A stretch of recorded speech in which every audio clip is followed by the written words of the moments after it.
SHARON currently pursuing bachelor's degree in cardiac technology at SNS College of Allied Health Sciences, Coimbatore. I'm here to present a CLT video. Before moving on to the video, let's see what is CLT. CLT stands for Center for Learning and Teaching.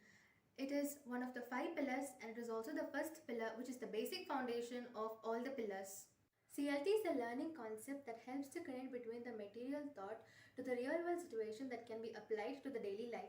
The topic I have chosen in CLT is airway management and artificial intelligence. What is artificial intelligence? Artificial intelligence is the ability of a computer or a robot that are controlled by a computer to do the tasks which are exactly done by humans. Now, who's the father of artificial intelligence? It is John McCarthy. Airway management includes a system of maneuvers and medical procedures performed to prevent and relieve airway conduction. This ensures an open pathway for gaseous exchange between a patient's lungs and atmosphere. This is accomplished by either by clearing a previously obstructed airway or by preventing airway obstruction in cases such as anaphylaxis. Types of airway management. It is commonly divided into 3 types: oropharyngeal airway, nasopharyngeal airway, endotracheal airway.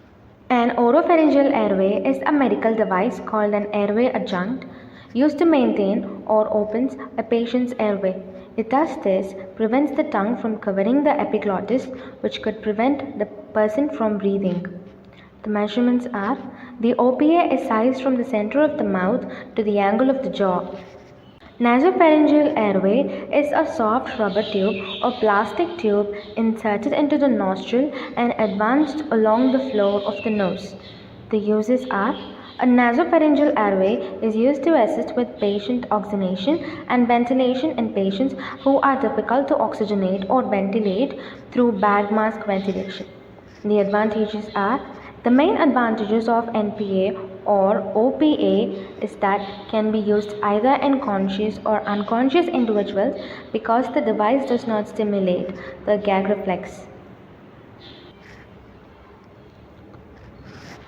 Endotracheal intubation is often an emergency procedure that's performed on people who are unconscious or who can't breathe on their own. EI maintains an open airway and helps prevent suffocation. In a typical EI, you are given anesthesia. The medications are: common sedative agents used during intubations or intermediate ketamine and propofol. Commonly used are succinylcholine.